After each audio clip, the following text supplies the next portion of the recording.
अजीज दोस्तों, अस्सलाम वालेकुम, नमस्ते, सत श्री अकाल, गुड आफ्टरनून। आपने कुछ दिनों पहले एक वाकया देखा होगा। एक मंदिर में एक मुसलमान बच्चा पानी पीने जाता है, इसको मारा कूटा जाता है और उसके बारे में बड़ी पब्लिसिटी हुई और काफी चीजें हुई। और वहीं से एक नाम सामने आया था, स्वामी यति नरसिंह आनंद जी, सरस्वती जी। उनका नाम आया और फिर बड़ी बेबाकी से उन्होंने कुछ चीजें ऐसी बताई, क्योंकि मीडिया तो बता रहा था कि बच्चा पानी पीने आ रहा था, मासूम सा बच्चा था, उसको मारा कूटा गया। लेकिन उन्होंने जो चीजें बताई उसने बहुत सारे लोगों की आंखें खोल दी।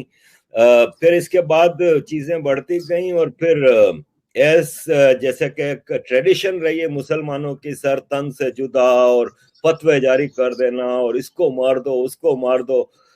जबकि ये स्वामी जी जो हैं ये उस धर्म से ताल्लुक रखते हैं जो एक पेड़, इंसान तो दूर, पेड़ को काटना, एक पौधे को तोड़ना भी गलत समझते हैं। वहां पे वायोलेंस नाम की कोई चीज नहीं होती। लेकिन ऐसे इंसान के बारे में जब फतवे आने लगे तो मुझे भी मेरे कई व्यूअर्स ने मैसेज किया कि आप उनका पॉइंट ऑफ व्यू क्यों नहीं लेते। बजाय इसके कि एक मुसलमान तलवार लेकर निकल पड़े कत्लेआम करने के पहले एक आदमी के जख्मों को तो देखें कि आप उनके दिलों में क्या जख्म है, क्या ऐसी वजह आ गई है कि उनको ये बातें करनी पड़ी। बातें देखें कई कड़वी होती हैं, लेकिन उन कड़वी बातों के पीछे एक लंबा इतिहास होता है। तो आज हम जानने की कोशिश करेंगे। आज हमारे लिए बड़े सौभाग्य की बात है, हमारे लिए गर्व की बात है कि यति नरसिंह आनंद सरस्वती जी हमारे साथ जुड़े हैं। नमस्ते यति जी, बहुत बहुत धन्यवाद टाइम देने का। नहीं नहीं, ये बहुत बहुत धन्यवाद है आपका मेरे से बात करने के लिए आरिफ भाई। आप जैसे लोग जो मानवता की इतनी बड़ी सेवा कर रहे हैं मेरे लिए बहुत ही बहुमूल्य हैं। मैं अपने आप को बहुत ही सौभाग्यशाली और मतलब गौरवशाली महसूस कर रहा हूं आपके साथ बैठकर। It's very honoured for me. मेरे लिए ये बहुत ही गर्व की बात है कि आपके जैसे व्यक्ति के साथ मैं बैठ पा रहा हूं, और मैं इसके लिए आपका बहुत बहुत शुक्रिया, बहुत बहुत धन्यवाद अदा करता हूं। आरिफ भाई, मैं बहुत बड़ा प्रशंसक हूं आपका। मैं आपके विचारों को सुनता रहता हूं। मानवता को सदैव आपके जैसे लोगों की जरूरत रहेगी। धन्यवाद सर, धन्यवाद। सर, मैं तो कोशिश करता हूँ सच बोलने की। मैंने जब से गीता पढ़ी है, मुझे एक दोस्त ने ये रुद्रक्षा भेजी, एक दोस्त ने गीता भेजी, और मैंने जब गीता पढ़ी तो मैंने कुरान भी पढ़ा है, मैंने बाइबल भी पढ़ी है। तो कुरान में तो ये साफ साफ अल्फाज में लिखा है कि अगर तुम अल्लाह पे बिलीव करते हो तो वो रहमतुल आलमीन है, वो तुम्हारे ऊपर रहम करेगा, तुम्हें जन्नत में डालेगा। लेकिन अगर तुमने अल्लाह की पूजा नहीं की, अल्लाह के ऊपर बिलीव नहीं किया, तो तुम जहन्नम में जाओगे। यही चीज बाइबल कहती है। लेकिन गीता ऐसा कोई कंडीशनल चीजें नहीं रखती। गीता कहती है कि तुम्हें जिस भगवान पे बिलीव करना है करो, लेकिन इंसान का ख्याल रखो, जानवर का ख्याल रखो, क्लाइमेट का ख्याल रखो, अपने माहौल का ख्याल रखो। वहां से मेरे विचारों में तब्दीली आई कि आरिफ भाई, जी जी सर, एक बात और गीता कहती है कि तुम किसी भी देवता को पूजो, वो देवता आखिर में एक ही है। गीता जो कहती है तुम अपने तरीके से किसी भी देवता को पूजो, वो देवता आखिर में एक ही है। अगर आप किसी भी देवता की पूजा कर रहे हैं, आप अपने देवता को मानिए, मैं अपने देवता को मानूं, आखिर में वो देवता एक ही है। जो कहीं भी है वो एक ही है ईश्वर। तो सर, मेरा विचारों में तब्दीली आई और फिर मैंने बड़ा डीपली अपने इस पुरखों के धर्म का स्टडी करना शुरू किया और काफी क्लोजनेस हुई। अपने इस पुरखों के धर्म पे गर्व भी हुआ कि मुसलमानों का तो ये है, क्रिश्चियनिटी का ये है कि मिशंस होते हैं, तबलीगी जमातें होती हैं, बाय फोर्स, बाय लालच कन्वर्ट किया जाता है।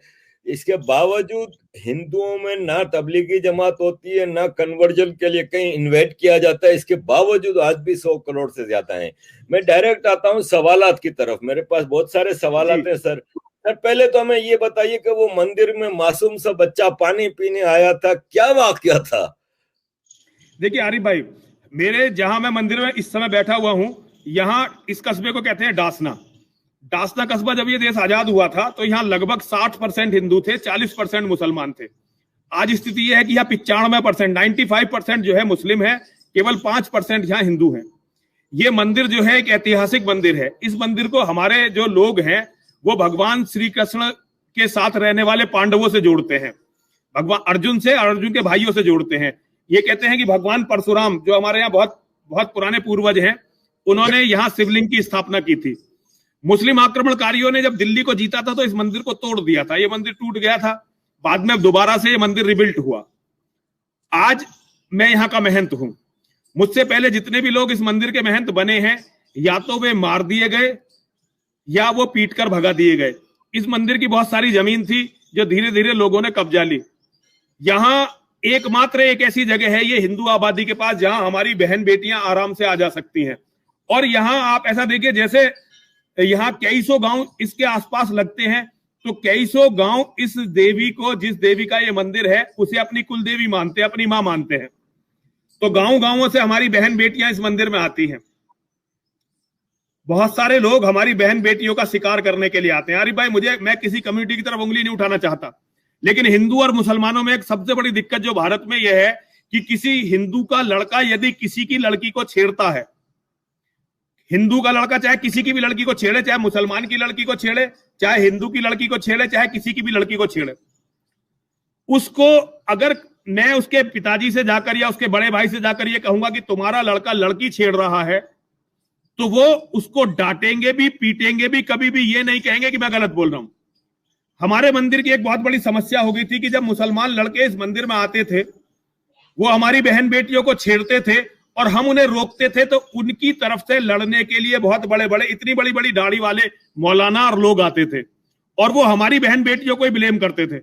तो मुझे लगा कि भाई हमारी बहन बेटियों को छेड़ते हैं, फिर हमारी बहन बेटियों को बेशरम बेहया बताते हैं। भाई सबका अपना अपना लाइफ स्टाइल है, आप अपनी बेटियों को बुर्के में रखना चाहते हो, बड़ी खुशी की बात है, लेकिन मेरी बेटी अगर बुर्का नहीं पहनना चाहती तो मैं उसे बुर्के में क्यों रखूं, जबकि मैं बुर्के का समर्थक नहीं हूं। हम हिंदुओं में तो जो पर्दा प्रथा भी आई थी घूंघट की, वो भी धीरे धीरे हमारे यहां से दूर हो गई। अब हमारे यहाँ पर्दा जो है घरों में नहीं रहा। तो हम, अच्छा, ये इसका चरित्र से कोई लेना देना मुझे आरिफ भाई नहीं लगता कि अगर मेरी बेटी पर्दा नहीं कर रही तो वो चरित्रहीन है, मैं इसे नहीं मानता। जो मानते होंगे उनका अपना पॉइंट ऑफ व्यू है। और मेरी बेटी पर्दा नहीं कर रही है या मेरी बेटी मॉडर्न ड्रेस पहन रही है और मेरे मंदिर में आ रही है, इससे किसी मुसलमान को मेरी बेटी को छेड़ने का अधिकार मिल जाएगा, देखिए ये मैं नहीं समझता। मैं आरिफ भाई, ये मैं विदेश में पढ़ा, मैं मॉस्को में पढ़ा, थोड़े समय में कुछ समय के लिए लंदन में भी रहा हूं, तो मैं ये बिल्कुल नहीं समझता कि मेरी बेटी कोई ड्रेस पहने तो किसी मुसलमान को उसे छेड़ने का अधिकार मिल जाएगा, ये मुझे नहीं पसंद है।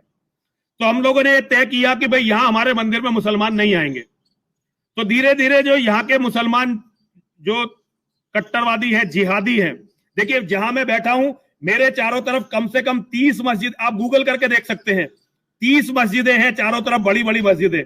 मंदिर केवल यही है, एक बड़ा मंदिर। छोटे मोटे मंदिर लोगों ने बना लिया वो अलग बात है, लेकिन बड़ा मंदिर एक यही है। और चारों तरफ जो है लीगल और इलीगल मदरसे अगर आप गिनेंगे तो कम से कम 60 लीगल या इलीगल मदरसे मेरे इस मंदिर के चारों तरफ है। एक दिन में जो हमारे यहाँ का आतंकवादी सेंटर है, पीएफआई संगठन है मुसलमानों का, पॉपुलर फ्रंट ऑफ इंडिया, हमारे कस्बे के लोगों ने 40 करोड़ रुपए डोनेट कर दिए थे एक दिन में हमारे यहाँ के मुसलमानों ने। तो ये हमारे कस्बे की हालात हैं। जब मैंने अपनी बहन बेटियों के लिए लड़ना शुरू किया तो यहाँ के मुसलमानों ने तय किया कि इसका कत्ल कर दो। अब कत्ल होना आरिफ भाई कोई नहीं चाहता, मैं भी नहीं चाहता कि कोई मेरा ऐसे ही आकर कत्ल कर जाए। वो कत्ल करना चाहते हैं, ये उनका धर्म होगा, लेकिन मेरा धर्म, मेरा जमीर मुझे अपनी रक्षा करने का अधिकार देता है। और आज सबसे बड़ी जो आरिफ भाई कमाल की बात हो गई है वो ये हो गई है कि यहाँ जो जिहादी हैं उन्होंने नाबालिग बच्चों को अपना हथियार बना लिया है, नाबालिग बच्चों को। अब वो जितनी भी हत्या करवा रहे हैं नाबालिगों से करवा रहे हैं, क्योंकि भारत का जो कानून है वो नाबालिगों को ज्यादा सजा नहीं देता। तो ये एक ट्रेंड हो गया है। हमारे मंदिर में जो मुसलमानों के लड़के आते हैं वो हमारी बेटियों को छेड़ने के लिए आते हैं, मंदिरों को अपवित्र करने के लिए और मेरी रेकी करने के लिए आते हैं। ये तीनों ही चीज हमें मंजूर नहीं है। हमारे मंदिर के बाहर एक बोर्ड लगा हुआ है, देखिए सबसे पहले तो इस चीज को कंसीडर करिए कि वो 95% है। 95% मुस्लिम आबादी क्या होती है इसे हर वो व्यक्ति महसूस कर सकता है जो पाकिस्तान में रहा है, कश्मीर में रहा है या इस्लामिक कंट्री में रहा है। हम केवल 5% हैं आबादी के हिसाब से यहां पर, और केवल ये मंदिर है। मैं ये मर जाऊंगा, लेकिन मैं ये मंजूर नहीं करूंगा कि मेरी बहन बेटियों को कोई शिकार समझे। मैं मर जाऊंगा, लेकिन मैं ये मंजूर नहीं करूंगा कि मेरी देव प्रतिमाओं को, किसी का अपना विश्वास होगा, वो प्रतिमाओं को नहीं मानते, ये उनका विश्वास है। मैं इसे तो चैलेंज नहीं कर सकता ना, लेकिन मैं प्रतिमाओं की पूजा करता हूं, मैं पत्थरों की पूजा करता हूं, ये मेरा विश्वास है। मैं इस विश्वास के साथ रहा हूं, इस विश्वास के साथ मेरा जन्म हुआ है, और इसी विश्वास के साथ मैं मरूंगा। मैं किसी के द्वारा जबरदस्ती से ये नहीं मान लूंगा कि मेरी देव प्रतिमाएं जिन्हें मैंने और मेरे पूर्वजों ने पूजा है, वो किसी के लिए पेशाब करने का या थूकने की जगह हो सकती है। मैं ये नहीं मान लूंगा। तो ये 3-4 पॉइंट है मेरे। ना तो मैं मरना चाहता हूं, कुत्ते की मौत, गीदड़ की मौत, कायर की मौत, ना ही मैं अपनी बहन बेटियों को शिकार बनने देना चाहता हूं, और ना ही मैं अपनी देव प्रतिमाओं को अपमानित होते देखना चाहता हूं। और हर मुसलमान केवल इन 3 कामों के लिए इस मंदिर में आता है, चाहे वो छोटा है चाहे बड़ा है। सबसे बड़ी बात, जो जिहादियों ने जो सबसे बड़ा काम किया है, उन्होंने अपने बच्चों तक के दिमाग को पॉल्यूटेड कर दिया है। बच्चों के, छोटे छोटे बच्चों के जेहन में उन्होंने जिहाद भर दिया है। छोटे छोटे बच्चों के जेहन में उन्होंने नफरत भर दी है कि ये काफिर है और इन्हें काफिरों को मारना है। और बच्चे, ये समझिए आरिफ भाई, आज भारत की जनसंख्या में 60% बच्चे मुसलमान हैं। अगले केवल 10 साल में भारत का प्रधानमंत्री मुस्लिम होने वाला, 10 साल में नहीं, 8 साल में, 2029 में भारत का प्रधानमंत्री मुसलमान होने वाला। तो मेरा यह अधिकार है कि मैं इसका विरोध करूं, और मैं इसका विरोध करता हूं। तो आरिफ भाई, मैं कट्टरपंथियों के निशाने पर हूं, और मुझे इसका गर्व है। जैसी सूचनाएं मुझ पर आ रही हैं, आज तक के मानव इतिहास में सबसे ज्यादा कीमत यदि किसी सर की लगी है तो वो नरसिंहानंद सरस्वती का सर है, और मुझे इस पर गर्व है। आरिफ भाई, डर नहीं है, भय नहीं है। आपने तो गीता पढ़ी है। हमारे यहां हम इस तरह के लोग नहीं है कि हमारा जन्म, हम तो आज मरेंगे, कल हमारा जन्म हो जाएगा। हम तो कपड़ों की तरह शरीर बदलते हैं, ये हमारा विश्वास है। मैं गीता को केवल पढ़ता नहीं हूं, गीता को जीने का प्रयास करता हूं। और आरिफ भाई, मेरी गीता मुझे बताती है कि मैं अपने विश्वास का सम्मान करूं, आरिफ भाई के विश्वास का सम्मान करूं, और जो दूसरे लोग हैं उनके भी विश्वास का सम्मान करूं। लेकिन वो लोग यदि मेरी इज्जत से, मेरी असमत से, मेरी बहन बेटियों से खेलना चाहते हैं, तो मैं लड़ने के लिए तैयार हो जाऊं, ये मुझे मेरी गीता बताती है। और मैं योगेश्वर श्री कृष्ण का अनुयायी होने के नाते ये काम जरूर करूंगा।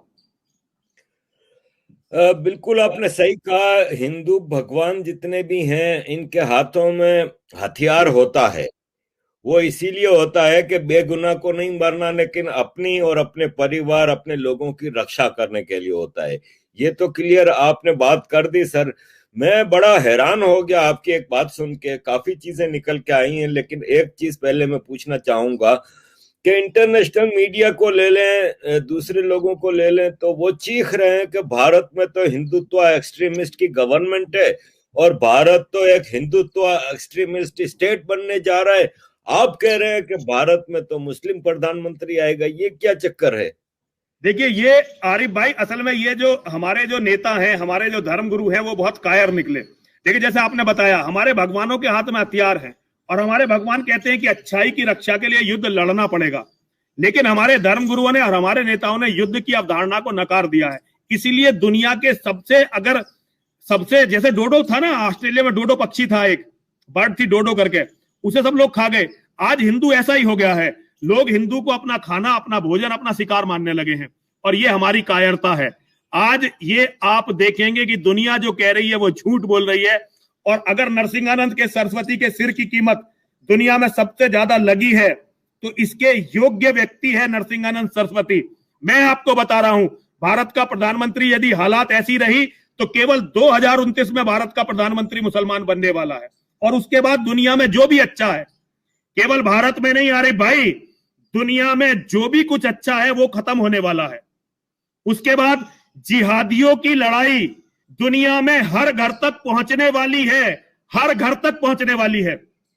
अब के जो वार होगी ना, वर्ल्ड वार, वो कहीं सीमित दायरे में नहीं होगी, उसकी कोई बाउंड्री नहीं होगी, वो दुनिया के हर घर तक पहुंचेगी, और उसे मोमीन लेकर जाएंगे। वो लोग जो ये विश्वास करते हैं कि हमारे अलावा दुनिया में किसी को भी जीने का अधिकार नहीं है, वो उस लड़ाई को दुनिया के हर घर तक लेकर जाने वाले हैं। और वो लोग किसी भी उस व्यक्ति को नहीं छोड़ेंगे जिसने कुरान से हटकर किसी भी बात को यदि कभी समर्थन किया है, कभी पढ़ा है या कभी समझने की कोशिश की है। इसे वो कहेंगे कि भाई ये तो अपमान हो गया मोहम्मद का, ये तो अपमान हो गया कुरान का, और अब इसे कत्ल करो। तो आरिफ भाई, जो लोग ये अब आपके विवेक पर है कि आप स्टडी करें बढ़ती हुई भारत में बढ़ती हुई मुस्लिम जनसंख्या की, जो आंधी की तरह बढ़ रही है, काले आंधी की तरह बढ़ रही है। भारत में कोई भी आदमी आपको इस तरह बोलता हुआ नहीं मिलेगा, क्योंकि उनको पता है कि कट्टरपंथी घर में घुसकर किसी का भी कत्ल कर सकते हैं। भारत के जो नेता हैं वो किसी को भी बचाने में सक्षम नहीं है, क्योंकि वो मुसलमानों से डरे हुए हैं। वो मुसलमानों का विश्वास जीतना चाहते हैं, और मुसलमानों का नहीं, उन लोगों का विश्वास जीतना चाहते हैं जो बाकी लोगों को कत्ल करना चाहते हैं। एक भी नेता, एक भी बुद्धिजीवी, एक भी धर्मगुरु, मैं तो बहुत बड़ा धर्मगुरु नहीं हूं, एक छोटा सा महंत हूं मंदिर का, मेरे अलावा आपको ये बातें कहता हुआ नहीं मिलेगा। लेकिन ये तो इतिहास याद रखेगा कि सच किसने बोला और झूठ किसने बोला।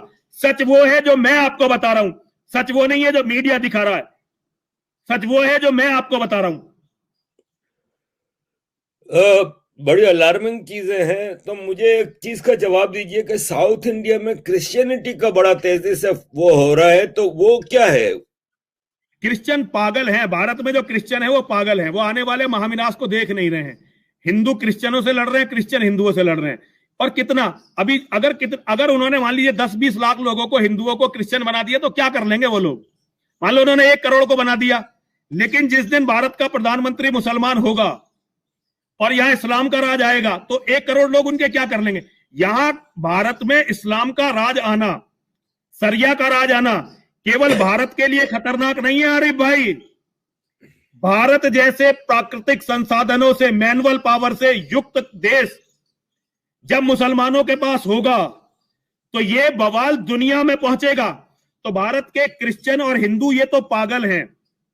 भारत में जो कट्टर हिंदूवादी है ना, वो मूर्ख हैं, क्रिश्चियन मूर्ख हैं, जो आपस में लड़ने में लगे हुए। होना तो भारत में ये चाहिए था कि सबको मिलकर पहले इस्लाम के जिहाद से लड़ना चाहिए था। अरे भाई, मैं मुसलमानों से लड़ने की बात नहीं करता, मैं जिहाद से लड़ने की बात करता हूं। मुसलमानों को तो मैं आपकी तरह गीता पढ़ाकर ये बताना चाहता हूं कि तुम्हारे पूर्वजों का ये धर्म था। इस किताब को कंपैरिजन करो कुरान से और निश्चय करो कि कौन सही है और कौन गलत है। तुम पूरी दुनिया में ये नहीं कह सकते कि एक मोहम्मद था, उसने ये बात कर दी तो पूरी दुनिया या तो इस बात को माने या पूरी दुनिया का कत्ल हो। मैं केवल इस जिद से लड़ रहा हूं कि वो कहते हैं कि हम पूरी दुनिया का कत्ल कर देंगे अगर तुम ये बात नहीं मानोगे। लेकिन आरिफ भाई, आरिफ भाई, आपको अपनी विचारधारा के साथ जीवित रहने का अधिकार है, मुझे मेरी विचारधारा के साथ जीवित रहने का अधिकार है, क्रिश्चियनों को उनकी विचारधारा के साथ जीवित रहने का अधिकार है। किसी को भी यह अधिकार नहीं है कि केवल मुझे इसलिए कत्ल कर दे कि मैं उसके हिसाब से पूजा नहीं करता।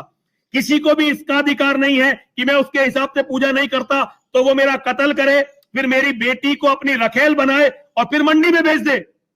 दुनिया में यह अधिकार किसी को नहीं दिया जा सकता आरिफ भाई। अगर मानव सभ्यता को बचना है तो मानव सभ्यता को नरसिंहानंद की बात सुननी पड़ेगी, और मानव सभ्यता को अगर नहीं बचना है तो मानव सभ्यता जो चाहे वो करे।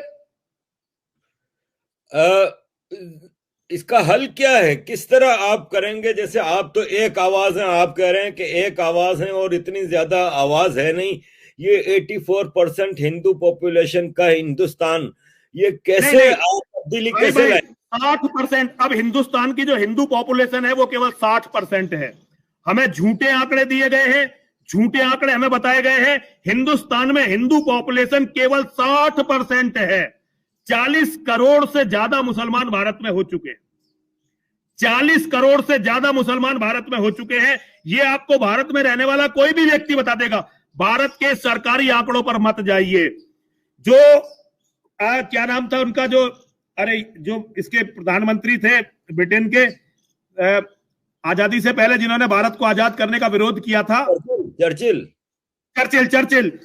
ने जो हिंदू नेताओं के बारे में कहा था ना, उसकी एक एक बात सच थी। हिंदू नेताओं का जितना अच्छा आकलन और इस्लाम का जितना अच्छा आकलन चर्चिल ने किया, दुनिया में किसी भी विद्वान ने हिंदू नेताओं का इतना अच्छा आकलन नहीं किया।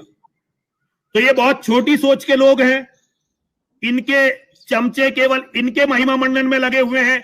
ये हिंदुओं को असली आंकड़े नहीं बता पाए, ये हिंदुओं को खतरा नहीं समझा पाए, ये पूरी दुनिया को ये नहीं बता पाए कि हम बर्बाद हैं, हो रहे हैं और हमारे दर्द को समझो।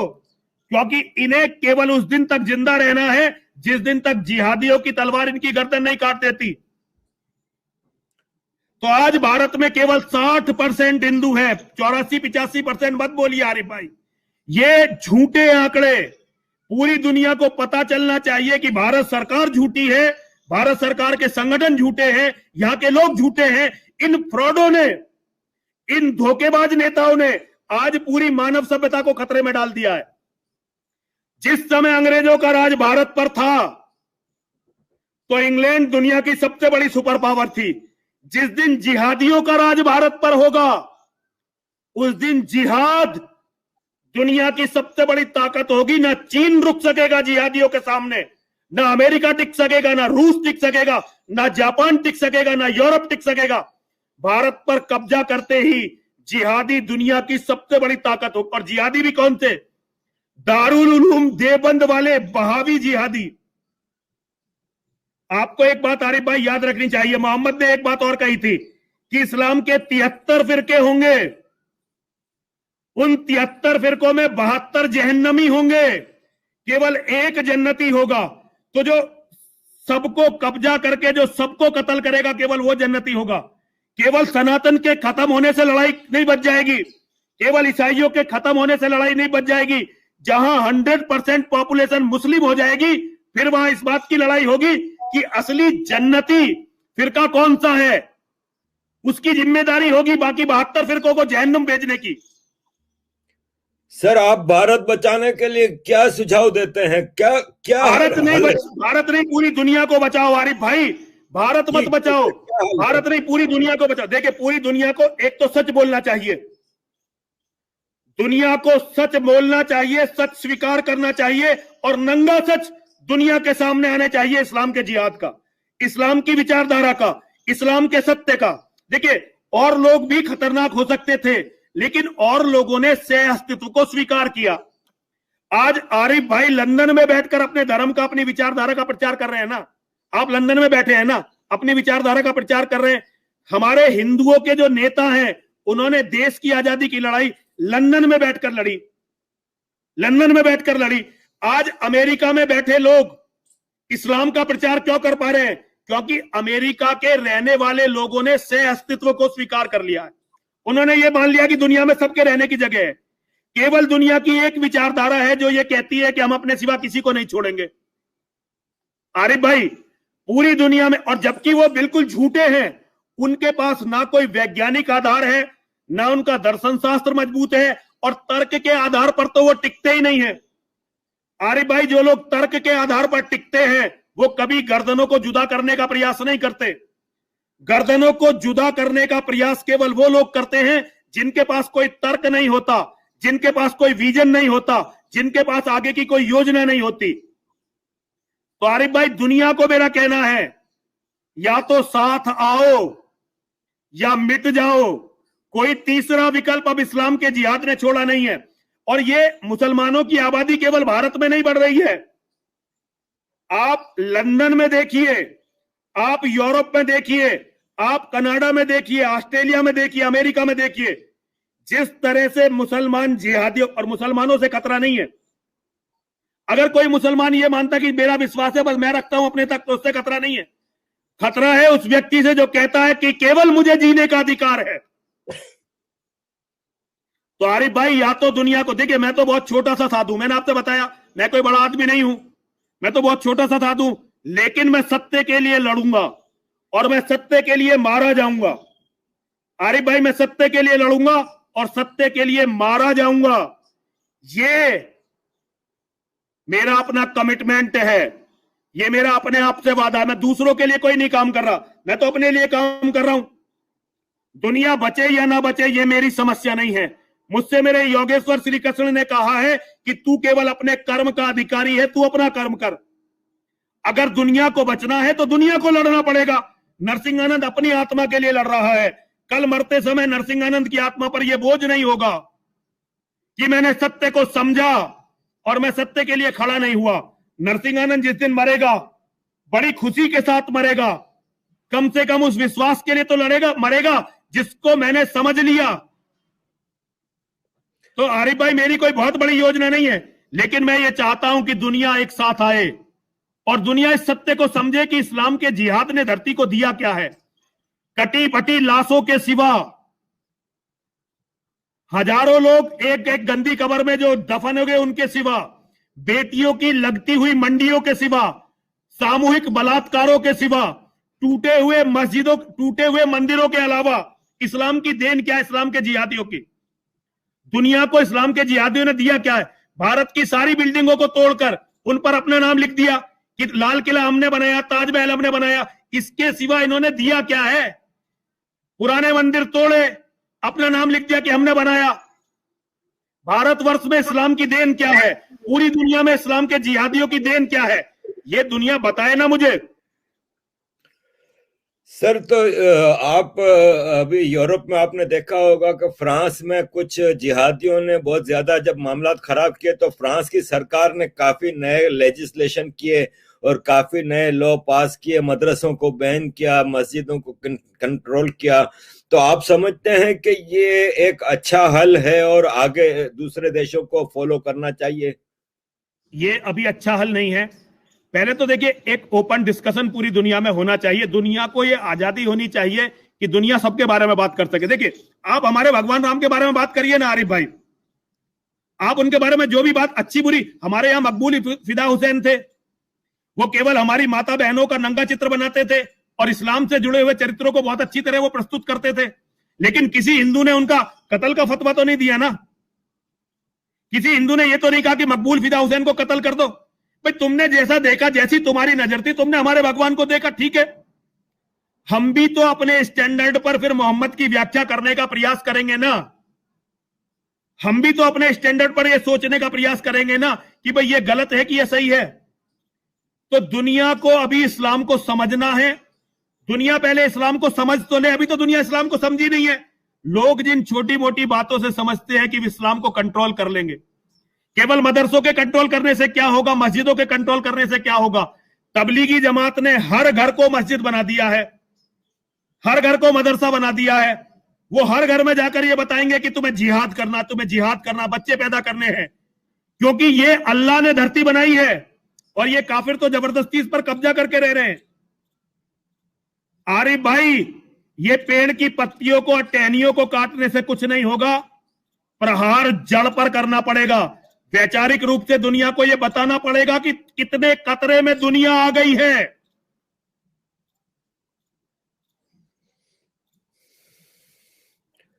तो क्या, किस तरह आप कह रहे हैं कि खाली दुनिया इस पे चर्चा करे, इससे मसला हल हो जाएगा? चर्चा करेगी दुनिया तो फिर सत्य जानेगी, और सत्य जानेगी तो लड़ने के लिए भी खड़ी होगी। और सबसे बड़ी बात देखिए आरिफ भाई, मैं तो एक बात मानता हूं, आपने एक गीता पढ़ी, आपने एक गीता पढ़ी, आपका थॉट प्रोसेस बदल गया ना, चेंज हो गया ना। एक किताब ने आपका थॉट प्रोसेस चेंज कर दिया। दुनिया के हर मुसलमान को सारी चीजों के बारे में जानना चाहिए। हर मुसलमान को वो पढ़ के देखे ना, जब सच्चाई से एनालिसिस होगा तो मुसलमान इस्लाम को, इसको छोड़ेंगे, गंदगी को। देखिए, कोई भी ये नहीं चाहता कि उसके बच्चे केवल बलात्कार करने के लिए पैदा हों। ये आदमी की इनर कॉन्शियस उसे अलाउ नहीं करती। आप उसे कुछ गलत सलत पढ़ाकर ये जानवर बना दो तो ये अलग बात है, लेकिन किसी भी आदमी का मन ये अलाउ नहीं करता कि उसका बच्चा एक जानवर बन जाए। लेकिन जब गलत बातें उसके दिमाग में इंसर्ट कर दी जाती हैं तो उसके बाद वो अपने बच्चों को जानवर बताना गर्व की बात समझता है। जब उन्हें अपने में और दूसरों में अंतर पता चल जाएगा, जब उन्हें पता चल जाएगा कि तुम तो आज तक एक सुई नहीं बना पाए, क्योंकि तुम्हारे ख्वाब में यहां दूसरों की औरतें रही और ऊपर जन्नत की हूर रही, और दुनिया ने पता नहीं क्या क्या बना दिया। ठीक है ना अरे भाई, तो ये बातें जब वो अपने आप, देखिए, सत्य को बोलिए, सबसे पहले सत्य को स्वीकार करिए। आरिफ भाई, लड़ाई बाद में शुरू होती है, पहले विचार पैदा होता है। लड़ाई बाद में शुरू होगी, पहले विचार पैदा हो। पहले विचार ये तो पैदा हो कि हम सारे मिलकर इस्लाम के जिहाद को समझें, हम सारे मिलकर ये समझे कि इस्लाम का जिहाद है क्या, और अगर ये चलता रहा तो क्या होगा। जब हम ये समझ जाएंगे तो आप और हम बैठकर रास्ते निकालेंगे ना कि भाई दुनिया को इस समस्या से बचाओ, और बचाने के रास्ते कोई नरसिंहानंद नहीं निकाल सकता। दुनिया बहुत बड़ी है, मैं एक छोटा सा कितना, आप आरिफ भाई एक बात बताइए, आप तो इस्लाम के जिहादियों को, ताकत को, जनून को, उनकी हर चीज को समझते हैं, आपको क्या लगता है कितने दिन मैं जिंदा रह पाऊंगा? ज्यादा से ज्यादा 2 महीने, 4 महीने, 6 महीने, साल भर, इससे ज्यादा थोड़ी छोड़ देंगे वो मुझे तो वो मार देंगे। और वो आप आरिफ भाई आप भी जानते हैं, मैं भी जानता हूं कि मेरा कत्ल तो तय है, इसे तो कोई बदल नहीं सकता। आपकी रक्षा के लिए सरकार ने कोई उपाय किया है? एक कांस्टेबल है मेरे पास, लेकिन मेरे अपने लड़के हैं बहुत सारे, लेकिन वो मतलब कितने दिन बचा लेंगे? देखो आरिफ भाई, अभी 500 करोड़ रुपए केवल एक व्यक्ति ने डोनेट किया है सऊदी अरब से मेरी हत्या के लिए। 500 करोड़ रुपए, 500 करोड़ में हिंदू, यहां 50,000 हिंदू कत्ल हो सकते हैं। इसलिए तो देखिए, दुनिया में आज मेरा सबसे महंगा सर है। मानव इतिहास में इस्लाम के जिहादियों ने इतनी कीमत किसी के सर की नहीं लगाई जितनी मेरे सर की लगाई है। किसी के सर की इतनी कीमत नहीं लगाई जितनी मेरे सर की लगाई है, और मुझे इस बात पर गर्व है। देखिए, भारत सरकार अगर मुझे सुरक्षा देती है तो वो मुसलमानों का विश्वास कैसे जीतेगी? आज मैं जहां खड़ा हूं, मेरा सर कलम होना जिहादियों का विश्वास जीतने के लिए बहुत जरूरी है। अब हमारे नरेंद्र मोदी जी हैं प्रधानमंत्री, उन्हें हमने तो बनाया, हमने अपना खून और अपना पसीना बहाकर नरेंद्र मोदी जी को प्रधानमंत्री बनाया, लेकिन प्रधानमंत्री बनने के बाद अब उनका यह विश्वास है कि उन्हें मुसलमानों का विश्वास जीतना है। अब मुसलमानों का विश्वास वो तभी तो जीतेंगे जब मेरा सर कलम हो जाएगा। अगर मेरा सर कलम नहीं कर पाए मुसलमानों के जिहादी, तो भाई हमारे नरेंद्र मोदी जी क्या मुंह दिखाएंगे मुसलमान जिहादियों को? लेकिन मुसलमान तो कहते हैं कि वो एंटी इस्लाम हैं और वो तो हिंदुओं की वो कर रहे हैं सपोर्ट। ये हिंदुओं का कंफ्यूजन है। जब इस देश का बंटवारा हुआ था तो गांधी को कट्टर हिंदूवादी माना गया था, गांधी को कट्टर हिंदूवादी नेता माना गया था। लेकिन गांधी ने क्या किया? गांधी ने हमारी बहन बेटियों को जिहादियों का चारा बना दिया। गांधी ने हमारी बहन बेटियों से इतने बलात्कार करवाए जिसकी कुछ हद नहीं। उन सब का दोषी केवल गांधी और नेहरू ही तो हैं। सारे हिंदू उन्हीं के पीछे थे। आप बताओ ना आरिफ भाई, किस मुसलमान ने गांधी और नेहरू को अपना नेता माना था? किसी ने भी नहीं माना था। गांधी और नेहरू हिंदुओं के नेता थे ना, मुसलमानों का नेता तो जिन्ना था ना, मुस्लिम लीग थी, और मुस्लिम लीग मुसलमानों के हक के लिए लड़ रही थी। गांधी और नेहरू के कारण आज तक हमारी ये दुर्गति है। जो हमारी इतनी दुर्गति है आरिफ भाई, ये गांधी और नेहरू के कारण ही तो है कि आज 100 करोड़ की कम्युनिटी के पास अपना घर, अपना देश कहने के लिए 1 इंच जगह नहीं है। आरिफ भाई मन से बताइए, दिल से बताइए, क्या हिंदुओं के पास उनका एक देश नहीं होना चाहिए था? होना चाहिए था, बिल्कुल होना चाहिए था, बिल्कुल होना कभी चाहिए। सारी दुनिया हमारी थी। आज हमारे पास कोई छोटा मोटा देश भी नहीं है अपना कहने के लिए। क्या 100 करोड़ लोग इस बात के अधिकारी नहीं थे, जिसमें बड़े बड़े वैज्ञानिक हैं, बड़े बड़े साइंटिस्ट हैं, बड़े बड़े मैथमेटिशियन हैं, बड़े बड़े डॉक्टर्स हैं, बड़े बड़े इंजीनियर्स हैं, लेकिन उनके पास एक भी देश नहीं है। आप योगी जी को कैसे देखते हैं? योगी जी को, योगी जी जी आदित्यनाथ जी आदर्श हैं हमारे। योगी आदित्यनाथ जी को हम बहुत मानते हैं, बहुत मन से। वो भारत में अगर राजनीति में कोई सच्चा आदमी है तो उनमें योगी आदित्यनाथ जी सबसे ऊपर है, सबसे ऊपर है योगी आदित्यनाथ जी। वो झूठ नहीं बोलते, वो राजनीति भी नहीं करते। ये दूसरी बात है कि वो उत्तर प्रदेश के मुख्यमंत्री हैं, लेकिन वो झूठ नहीं बोलते, वो राजनीति भी नहीं करते। लेकिन जहां वो हैं, जो लोग उनके साथ हैं, वो लोग, एक योगी के होने से कुछ नहीं होता आरिफ भाई। एक योगी हो या एक यति नरसिंहानंद सरस्वती हो, ये 2 आदमी दुनिया को नहीं बदल सकते। बहुत योगी चाहिए थे, बहुत नरसिंहानंद चाहिए थे, लेकिन है तो नहीं ना हिंदुओं के पास। इसीलिए हिंदुओं की बहन बेटी पिछले 1400 साल से मंडियों में बेची जाती रही हैं, और अब तो लास्ट समय आ गया है। मेरा आकलन यह है कि 50 करोड़ हिंदू, अगले 20 से 25 सालों में 50 करोड़ हिंदू इस्लाम में जाएंगे। 40 करोड़ हिंदुओं का कत्ल होगा और 10 करोड़ हिंदू यूरोप में, अमेरिका में या भारत के रिफ्यूजी कैंपों में जो यूएनओ लगा देगा उसमें जीवित रहेंगे। ये अगले 10, देखिए ये शुरू हो चुका है ये प्रोसेस, लेकिन इसको पूरा होने में भी 25 से 30 साल लगेंगे। 25 से 30 साल के अंदर हिंदुओं की वो हालात हो जाएगी जो मैं आपको बता रहा हूं। यूरोप और अमेरिका में रहने वाले हिंदू वेरी वेल सेटल्ड हैं। आप इनको क्या मैसेज देना चाहेंगे कि वो अपने बच्चों तक को धर्म नहीं सिखाते? क्या मैसेज देना चाहेंगे कि आफ्टर ऑल हाथ पे हाथ रख के देखिए मैं उन्हें केवल इतना ही कहना चाहता हूं कि वो अपने धर्म को फॉलो करें, अपने धर्म को समझें और अपने बच्चों को अपना धर्म समझाएं। हिंदुत्व खत्म होगा ना आरिफ भाई, सनातन खत्म होगा तो मेरी बात याद रखिएगा, दुनिया भी खत्म होगी, फिर दुनिया भी बचेगी नहीं।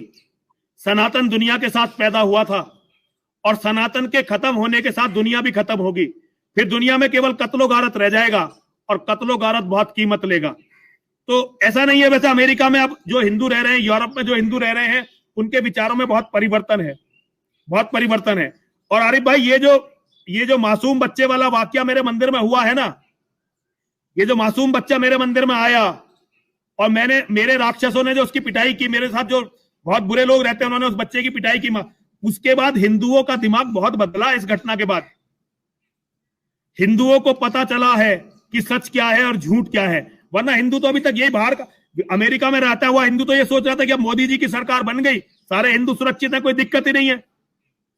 लेकिन अचानक एक व्यक्ति खड़ा हो गया जो उन्हें बता रहा है कि केवल 2029 में भारत का प्रधानमंत्री मुसलमान बन जाएगा और मुसलमान बनने के बाद ऐसा होगा कि वो अपने देश कभी नहीं आ पाएंगे। तो आज उनके मन में आएगा कि वो जहां अमेरिका में है वहीं सनातन धर्म के लिए कुछ करें। आरिफ भाई, हमें भी जिंदा रहने का उतना अधिकार होना चाहिए जितना दुनिया में और लोगों को है। देखें, मैं ये हैरान हो रहा हूं आपकी बात सुन के कि 1000 साल लगा मुसलमानों ने हिंदुस्तान के साथ जिहाद किया। Greek ancient civilization, Egyptian civilization, Inca civilization, Maya civilization सब खत्म हो गई, लेकिन ये सनातन, ये इंडियन सिविलाइजेशन जिंदा है। आप कैसे इतनी आसानी से कह सकते हैं कि 10, 20, 25 साल में ये खत्म हो जाएंगे या वो हो जाएंगे? इतना मतलब जिन सभ्यताओं की, जिन संस्कृतियों की आप बात, एक बात बताइए ना आरिफ भाई, वे सभ्यताएं, वे संस्कृति कितने लोगों की थी जिन्हें इस्लाम ने खत्म कर दिया? कोई 5 लाख लोगों की सभ्यता थी, कोई 6 लाख लोगों की सभ्यता थी। लेकिन जिस दिन मोहम्मद बिन कासिम सिंध में आया, पूरी दुनिया में केवल 5 लाख 10 लाख मुसलमान होंगे, लेकिन दुनिया में 70 करोड़ हिंदू थे, 70 करोड़ हिंदू। आरिफ भाई, इसको भी तो काउंट करिए ना, हिंदू कितने बड़े थे, सनातन कितना बड़ा था। ये जो सिविलाइजेशन, जो सभ्यताएं आप बता रहे हैं, बहुत छोटी छोटी सभ्यताएं थी जिन्हें इस्लाम निगल गया। आज भी सनातन सबसे बड़े, अगर एक धार्मिक समूह में देखें तो इस्लाम के बहुत फिरके हैं। हिंदू को अगर आप देखें, मैं राम को मानता हूं तो मैं भी हिंदू हूं, कोई राम को नहीं मानता वो भी हिंदू है, कोई राम को गाली दे वो भी हिंदू है। इस हिसाब से देखें तो आज भी दुनिया में हम सबसे बड़े हैं। अरे भाई देखिए ना इस बात को। लेकिन आज इस्लाम एक जगह लोगों को जोड़ देता, वो जगह है जिहाद। उनमें कितने ही अंदर अपने डिफरेंसेस हों, लेकिन जब जिहाद की बात आएगी तो वो सारे एक साथ होंगे। चाहे ये तय हो कि जिहाद में हमें मारने के बाद अगला नंबर उन्हीं का आएगा। जिन्ना के साथ क्या हुआ? पाकिस्तान बनने के बाद जिन्ना की कितने लोगों ने सुनी? आरिफ भाई, लोगों ने जिन्ना को बताना शुरू कर दिया, अरे ये तो ये है, ये तो वो है, और हम ये हैं, हम वो हैं। जिस आदमी ने पाकिस्तान बनवाया, उस आदमी की पाकिस्तान बनने के बाद पाकिस्तान में क्या औकात थी? आरिफ भाई, ये आप बताइए ना मुझे। बिल्कुल, क्योंकि वो उस तबके से नहीं था, वो उस फिरके से नहीं था जो बहुसंख्यक थे, है ना आरिफ भाई? तो आरिफ भाई, ये जो सभ्यताएं खत्म कर दी है, बहुत छोटी सभ्यताएं थी। हिंदुत्व को खत्म करने में समय लगा, उन्हें समय लगा। तो अच्छा, अभी भी देखिए, हो सकता है सनातन जो है भारत में खत्म हो जाए, अमेरिका में ना खत्म हो, यूरोप में ना खत्म हो। तो सनातन खत्म होना होगा जरूरी नहीं है, लेकिन भारत से सनातन खत्म होने वाला है, ये आपको मैं बता रहा हूं। देखिए, तो आज से 80 साल पहले लाहौर में कितने बड़े बड़े मंदिर थे, और लाहौर किसका शहर था? आरिफ भाई बताइए ना, लाहौर कराची किसके शहर थे? आज वहां क्या है? आज से 40 साल पहले श्रीनगर किनका शहर था? आज वहां क्या है? ये डासने का, जहां यहां मैं बैठा हुआ हूं, आज से केवल 80 साल पहले यहां हिंदुओं के बड़े बड़े मंदिर थे, हिंदुओं के यहां शमशान कब्जा लिए, हिंदुओं के बच्चे नहीं पैदा फूंक सकते। मसूरी गांव में शमशान खत्म, अब वहां जला नहीं सकते, वहां मुर्दे को बाहर ले जाना पड़ेगा। हमारा बच्चा शमशान कब्जा लिया, अगर हमें बच्चे दफन करने कहीं और ले जाना पड़ेगा। ये तो भारत में हो रहा है, कोई आवाज नहीं है इसके खिलाफ। तो ये हमें बहकाने के लिए बातें की जाती हैं कि और सिविलाइजेशन निगल गए, तुम्हें हमें नहीं निगल पाए। ये एक झूठा एक जो है नैरेटिव हमें दे दिया गया है, ये सत्य नहीं है। सत्य ये है कि हमें खत्म करने में उन्हें समय लगा। अच्छा, दूसरी बात, कहीं ना कहीं कोई ना कोई नरसिंहानंद समय के साथ पैदा होता रहा। हमारे यहां गुरु तेग बहादुर भी हुए, जिन्होंने अपना सिर कटवाया और हिंदुओं को लड़ने के लिए तैयार कर दिया। अगर गुरु तेग बहादुर नहीं हुए होते तो हिंदू बहुत पहले खत्म हो गया होता। हमारे यहां जब सारे राजा अपनी बहन बेटी मुसलमानों को देने लगे थे, तो एक महाराणा प्रताप पैदा हो गया था। उस एक महाराणा प्रताप ने बहुत सारे लोगों की आत्माओं को जगा दिया। हमारे यहां महाराष्ट्र में एक शिवाजी पैदा हो गया था। उस एक शिवाजी ने बहुत सारे हिंदुओं को जगा दिया, और उस शिवाजी का बेटा था संभाजी महाराज। जब संभाजी महाराज के टुकड़े टुकड़े काटे गए, जब संभाजी महाराज को टुकड़े टुकड़ों में काटा गया, तो हर मराठा लड़ने लगा, चाहे वो किसान था, चाहे वो चर्मकार था, चाहे वो कुछ भी था। लेकिन जब उन्होंने संभाजी महाराज का बलिदान देखा, तो हर मराठा लड़ने लगा फिर। तो ये भगवान की कृपा भी है। हो सकता है कल नरसिंहानंद का सर कलम होने के बाद हिंदू ये समझ जाए कि नेता तुम्हारा मूर्ख बना रहे हैं भाई, और हिंदू लड़ने के लिए खड़ा हो जाए। अगर आज भी हिंदू लड़ने के लिए खड़ा हो गया आरिफ भाई, तो हिंदू को अंडर एस्टिमेट मत करिए कोई भी। आज भी अगर, और सारे हिंदू नहीं, केवल 1-2 करोड़ हिंदू खड़े हो गए लड़ने के लिए, तो वो पूरी दुनिया से लड़ने में सक्षम है। हिंदुओं का दिमाग में गोबर नहीं भरा है, सबसे फर्टाइल माइंड है दुनिया में। आप पूरी दुनिया में देखते होंगे, हिंदू जहां भी जाते हैं उस देश के नियम के अनुसार रहते हैं, लेकिन बहुत जल्दी उस देश में बहुत अच्छी पोजीशन पर हो जाते हैं। तो आरिफ भाई, अभी खत्म होने का चांस पूरा नहीं है, ऐसा नहीं खत्म ही होंगे, लेकिन अगर जो आज चल रहा है ये चलता रहा तो ऐसा होगा। और भगवान कभी भी बदल सकते हैं। नरसिंहानंद केवल मरने के लिए नहीं लड़ रहा है, नरसिंहानंद बदलाव के लिए लड़ रहा है। यह दूसरी बात है कि उस बदलाव के लिए नरसिंहानंद का मरना जरूरी है। यह बात जरूरी है कि नरसिंहानंद जीवित रहते हुए, आज मैं एक आदमी हूं, आज मैं एक आदमी हूं, लेकिन मेरी मृत्यु के बाद मैं एक विचार बन जाऊंगा। जिस दिन नरसिंहानंद का इतने, आपको मेरे चेहरे से कहीं कोई डर दिखाई दे रहा है क्या आरिफ भाई? कोई खौफ दिखाई दे रहा है? कोई झिझक दिखाई दे रही है आपको? आपको कहीं ये लग रहा है कि मैं अपने सिद्धांतों से कोई भटक सकता हूं? सर, आप मुझे ये बताइए, क्या आपके ऊपर, आपने कहा कि बाउंटी लगी है इतनी बड़ी, तो आपने अदालत का दरवाजा खटखटाया? क्योंकि है तो इलीगल ये। नहीं खटखटाएंगे हम लोग। अभी हमारे यहाँ कोविड में बड़ी समस्या चल रही है आरिफ भाई, सारी चीजें डिस्टर्ब चल रही हैं। ये होगा, इतनी आसानी से मरने वाला नहीं हूं मैं भी। बहुत लड़ाई बाकी है, अभी तो बहुत लड़ाई बाकी है। अभी तो कई हार देखनी है, कई जीत देखनी है, कई जंगें देखनी है आरिफ भाई। और मैं बहुत आशावादी हूं, मैं बिल्कुल भी निराशावादी नहीं हूं, लेकिन मैं झूठी आशावादिता नहीं देना चाहता। मैं लोगों को सत्य बताना चाहता हूं, सत्य समझाना चाहता हूं। सर, ये आप कह रहे हैं लड़ाई लड़ाई, तो ये तो भारत देश जो है, देश का नुकसान नहीं होगा? देश लड़ाई अफोर्ड नहीं कर सकता। पूरी दुनिया को लड़नी है आरिफ भाई, काहे का भारत? आरिफ भाई, ये लड़ाई पूरी दुनिया की है, इसमें भारत तो टिक ही नहीं पाया। पिछले 1400 साल में हम तो टिक ही नहीं पाए इस लड़ाई में। आरिफ भाई, भारत से क्या उम्मीद करते हो आप उन लोगों से जो सही आंकड़े नहीं बता सके अपने लोगों को? भारत पहले ही जा चुका है आरिफ भाई। इस सत्य को स्वीकार करिए कि इंडिया एक गॉन केस है। यहां लोग अभी मानना नहीं चाहते, लेकिन सच वो है कि भारत एकदम जा चुका है हाथ से। अगर आपको इस भारत को वापस लेना है तो बहुत बड़ी लड़ाई है सामने, और लड़ाइयां हमेशा कीमत लेती हैं। लड़ाइयां बातों से नहीं लड़ी जाती और ना ही बातों में जीती जाती हैं। जो लोग किसी भी तर्क को स्वीकार नहीं करते, जो केवल तलवार पर विश्वास करते हैं, आप उनके सामने तर्कों के साथ कैसे टिक पाएंगे? आरिफ भाई, भारत की बात नहीं, भारत को भूल जाओ। आरिफ भाई, लंदन में बैठे हुए आरिफ को एक दिन लड़ना पड़ेगा, क्योंकि कल कोई ना कोई मौलवी ये जरूर कह देगा कि इसने गीता पढ़ी है, इसने काफिरों का पक्ष लिया है, इसका भी सर कलम करो। तो लड़ाई है हर आदमी तक। कोई भारत की बात ही नहीं रही। अब ये पूरी दुनिया की लड़ाई हो चुकी है। भारत को तो देखिए, बगदादी जो है ISIS का, उसने कह दिया था 2014 में या 15 में कि भाई भारत को जीतना है, भारत को जीतकर एक स्टेशन की तरह यूज करना है और फिर पूरी दुनिया से लड़ना है।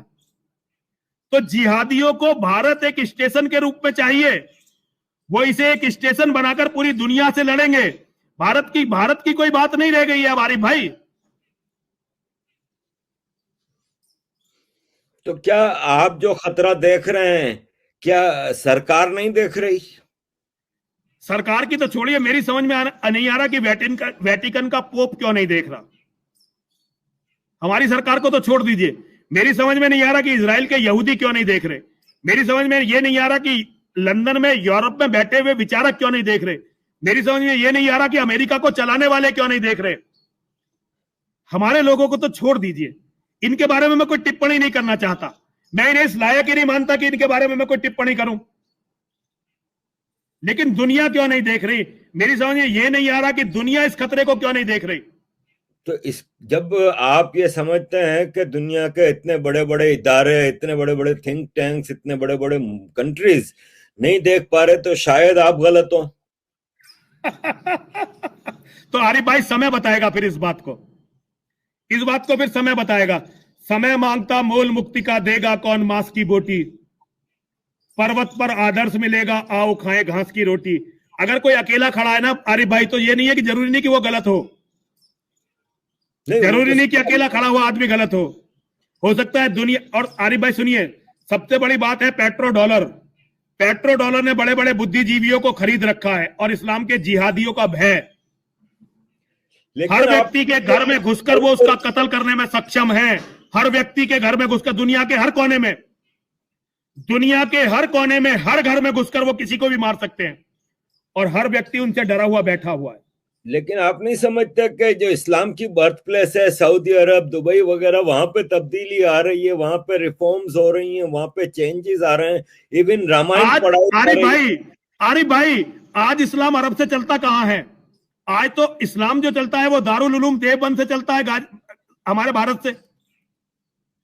आप तो अच्छी तरह से जानते हैं, आज इस्लाम अरब के मौलाना अगर भारत के, पाकिस्तान के मौलवियों से ना डरे तो उनकी औरतें नंगी घूमने लगे बीचों पर। बिल्कुल सही बता रहा हूं आपको। वो लोग तो अपने प्रैक्टिकल जीवन में, व्यक्तिगत जीवन में इस्लाम को बिल्कुल छोड़ चुके हैं। जी इस्लाम अगर कहीं जी रहे तो वो जो हिंदू है ना, जो कभी हिंदू थे, उनके जहनों में है अब। भारत के और पाकिस्तान के मौलवियों के। अरब के लोग क्यों नहीं फौज रखते? क्योंकि उन्हें पता है कि अगर उन्होंने फौज रखी तो कल कोई फौज का जनरल खड़ा होगा जिसे कोई मौलाना सपोर्ट करेगा और कहेगा कि ये जो बादशाह है ना, अरब का बादशाह, ये काफिर है, इसका कत्ल कर दो। आरिफ भाई, इस्लाम की कहानियों से लोगों का विश्वास उठ चुका है, खुद मुसलमानों का विश्वास उठ चुका है। दारुल उलूम देवबंद के मौलानाओं ने मुझसे कहा है फोन करके कि स्वामी जी, आप जो बोल रहे हो बिल्कुल सच है, लेकिन अगर हमने बोल दिया तो इसकी सजा मौत है। आरिफ भाई, सबसे पहले इस बात को समझिए कि आज इस्लाम को भारत के और पाकिस्तान के मौलाना चला रहे हैं, अरब लोग नहीं चला रहे। असल में आरिफ भाई, लोग जो है बहुत सारी बातों को जानते नहीं है। मैंने इस्लाम को जो पढ़ा है वो मदरसों और मस्जिदों में जाकर पढ़ा है, केवल किताबों से नहीं पढ़ा। और लोग जो है उन्होंने केवल किताबें पढ़ी हैं, किताबों में अलग बातें लिखी गई हैं, और जो मौलाना मौलवी अपने खुतबों में बातें कहते हैं वो अलग हैं। उनका अलग। अल्लामा इकबाल जब हिंदुओं में बैठता है तो वो ये कहता है कि सारे जहां से अच्छा हिंदुस्तान हमारा, और जब वो मुसलमानों में बैठता है अल्लामा इकबाल तो वो कहता है कि नेशन को जब तक तुम खत्म नहीं करोगे, नेशन सबसे बड़ा बुत है, इस बुत को खत्म करे बिना इस्लाम का भला होगा ही नहीं। अल्लामा इकबाल जब हिंदुओं में बैठता है तो वो कहता है राम भी पूजनीय है, और जब मुसलमानों में बैठता है तो सिकवा करता है कि अरे अल्लाह तूने क्या कर दिया, हमने तेरे लिए क्या नहीं किया। लेकिन आज ये महल इन काफिरों के हैं, सुंदर औरतें इन काफिरों के घर में हैं, और अल्लामा इकबाल को उसका अल्लाह जवाब देता है कि ये तुम्हारी गलती है, तुम फिरका परस्ती में बट गए। जिस दिन तुम फिरका परस्ती को छोड़कर एक हो जाओगे और फिर जिहाद करोगे तो ये औरतें फिर तुम्हारे हरम में होंगी। तो आरिफ भाई, इस्लाम की पॉलिसी को समझना पड़ेगा। वो काफिरों से कुछ और कहते हैं, आपस में बैठकर कुछ और कहते हैं, और हमारे हिंदू केवल उनकी बातों पर ताली पीटते हैं, वाह वाह वाह वाह वाह वाह वाह। स्वामी जी, बड़ी आपने मतलब जो बातें की हैं बड़ी कड़वी हैं, लेकिन अनफॉर्चुनेटली सच भी हैं। और आरिफ भाई, है। आरिफ भाई, मैं आपके साथ बैठकर अपने आप को गौरवान्वित महसूस कर रहा हूं। आपने बड़े प्यार से मेरी बातें सुनी है। आरिफ भाई, मुझे नहीं पता आप इनमें कितनी बातें दिखा पाएंगे, कितनी बातें नहीं दिखा पाएंगे, लेकिन आपका ये दिल जानता होगा कि ये पागल सा बैठा हुआ ये आदमी जो भी बोल रहा है एक एक बात सच बोल रहा है। मैं एक गिलास दिखाऊंगा, पूरा का पूरा दिखाऊंगा। ये मेरा काम नहीं है, जज करना लोगों का काम है। मैं तो आपके विचार लोगों तक पहुंचाने का जरिया हूं। और आपने अपने पूरे भाषण में एक ही बात पे जोर दिया कि हर आदमी को हक है बोलने का, जो उसका विचार है। तो आपका भी हक है। एक बात और, हर आदमी को हक है अपने परिवार की रक्षा करने का, हर आदमी को हक है अपनी बेटी के सम्मान के लिए लड़ने का, अपनी बेटी को बचाने का, हर आदमी को हक है अपने घर की औरतों के लिए लड़ने का, मर मिटने का। और यदि आदमी अपने घर की औरतों को बचा नहीं सकता तो जिहादियों को सौंपने से अच्छा है वो अपनी घर की औरतों को जलाकर मार दे और खुद लड़ता हुआ मर जाए। अपनी बहन बेटियों को जिहादियों को ना दे, ये हर आदमी का हक है। मैं दुनिया के हर आदमी को यह बताना चाहता हूं। बातें तो बहुत सारी रह गई हैं, लेकिन अब यह है कि टाइम काफी हो गया। हम और आप दोस्त हो गए। आरिफ भाई सुनिए, मेरी जितनी भी जिंदगी है, 1 महीना 2 महीना 3 महीना, मैं ये गर्व करूंगा कि मैं आरिफ के साथ बैठा था, और मैं गर्व करूंगा कि मैंने आरिफ भाई ने मेरी बात सुनी और दुनिया तक पहुंचाई। और आरिफ भाई, जब तक जीवन है मैं आपका मित्र बनना अपने आप को सौभाग्यशाली मानूंगा। यदि आरिफ भाई मुझे अपने दोस्तों में काउंट करें तो ये मुझे गर्व होगा। अरे सर, ये मेरे लिए सौभाग्य की बात है। मैं ये भी बता दूं कि मैंने 7 हज किए हैं और मैंने सैकड़ों उम्रे किए हैं, लेकिन इसके बावजूद मेरा, जैसे आपने हक की बात की, मेरा भी हक है कि मैं अपने दिमाग से सोचूं, और मैं सोचता हूं और मैंने सोचना शुरू किया है। मेरा एक बड़ी ख्वाहिश है, मेरे दिल के अंदर एक ख्वाहिश है कि मैं कम से कम जिंदगी में एक बार सोमनाथ के मंदिर जाऊं, जो कि मेरे पुरखों का मंदिर है। मेरे पिताजी जहाँ पैदा हुए थे वो गांव कुछ ही किलोमीटर दूर है सोमनाथ से, और मैं बड़ा अपने आप को गिल्टी फील करता हूं कि जब मैं बचपन से महमूद गजनवी को अपना हीरो समझता था, लेकिन बहुत बाद में जब मुझे पता चला कि सोमनाथ तो हमारे पुरखों का मंदिर था, और महमूद गजनवी जिन औरतों को गुलाम बना के दमिश्क और गजनी के बाजारों में बेच रहा था वो हमारे पुरखों की औरतें थी, हमारी बहन बेटियां थी। तो मैंने इतना गिल्टी फील किया है कि मैं एक बार तो कम से कम सोमनाथ में जाके माथा टेकूंगा। बहुत बहुत स्वागत है आरिफ भाई, कभी भी भारत आइए, मेरे पास रुकिए।